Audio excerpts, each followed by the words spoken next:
आज हम लोग श्रीमद् भगवद गीता के तृतीय अध्याय की 7वें श्लोक से प्रारंभ करेंगे। पिछले वीडियोस में हमने 6ठे श्लोक तक खत्म कर लिया था, जिसमें हम देख रहे थे कि भगवान बताते हैं कि कर्मेंद्रियों को जो वश में कर लेता है, लेकिन जिसका मन इंद्रिय विषयों में के चिंतन में रहता है, वो निश्चित रूप से खुद को धोखा देता है और मिथ्याचारी होता है। यहाँ मिथ्याचारियों की बात की गई थी। जैसे बहुत से ढोंगी बाबा आज के कलयुग में हमें देखने को मिल जाते हैं, जो ध्यान का दिखावा तो करते हैं, परंतु वो असल में कृष्ण भावना भावित नहीं होते हैं। उनका मन तो इंद्रिय विषयों में लगा होता है।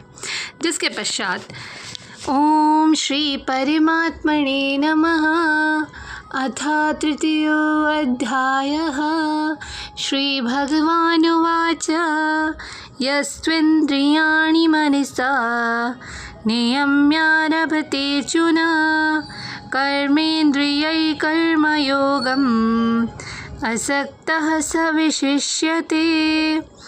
दूसरी ओर यदि कोई निष्ठावान व्यक्ति अपने मन के द्वारा कर्मेंद्रियों को वश में करने का प्रयत्न करता है और बिना किसी आसक्ति के कर्मयोग कृष्ण भावनामृत में प्रारंभ करता है, तो वो अति उत्कृष्ट है।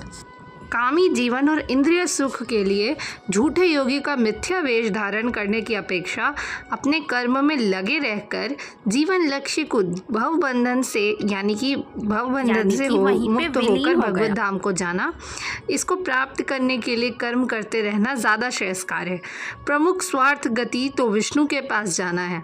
संपूर्ण वर्णाश्रम धर्म का उद्देश्य इसी जीवन लक्ष्य की प्राप्ति है। एक गृहस्थ भी कृष्ण भावनामृत में नियमित सेवा करके इस लक्ष्य तक पहुंच सकता है। आत्म साक्षात्कार के लिए मनुष्य शास्त्रानुमोदित संयमित जीवन बिता सकता है और अनासक्त भाव से अपना कार्य करता रह सकता है। इस प्रकार वो प्रगति कर सकता है। जो निष्ठावान व्यक्ति इस विधि का पालन करता है, वह उस पाखंडी दूत से बहुत ज़्यादा श्रेष्ठ है, जो अबोध जनता को ठगने के लिए दिखावटी आध्यात्मिकता का जामा धारण करता है। जीविका के लिए ध्यान धरने वाले प्रवंचक ध्यानी की अपेक्षा सड़क पर झाड़ू लगाने वाला निष्ठावान व्यक्ति ज़्यादा अच्छा है। जिसके पश्चात नियतं कुरु कर्म त्वं कर्म ज्यायो ह्यकर्मणः शरीर यात्रापि च ते न प्रसिद्धेद कर्मणः।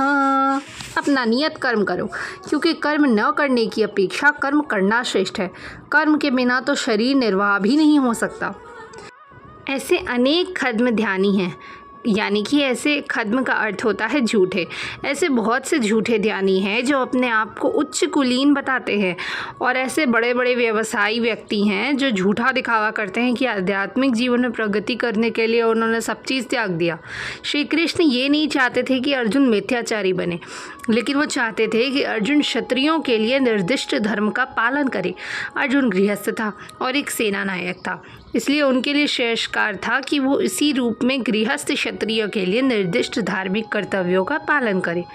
ऐसे कार्यों से संसारी मनुष्य का हृदय क्रमशः विमल हो जाता है और वो भौतिक कल्मश से मुक्त हो जाता है। देह निर्वाह के लिए किए गए तथा कथित त्याग संन्यास का अनुमोदन न तो भगवान करते हैं और न कोई धर्मशास्त्र ही।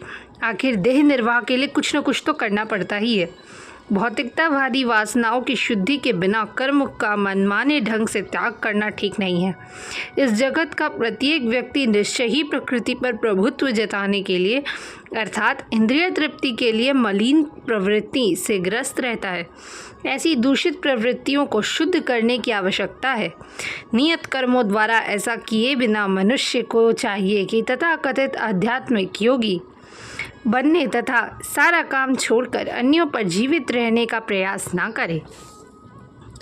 धन्यवाद। आज के लिए बस इतना ही। हम लोग आगे के श्लोक अगली वीडियोस में करेंगे। तब तक के लिए जय श्री राधे कृष्ण।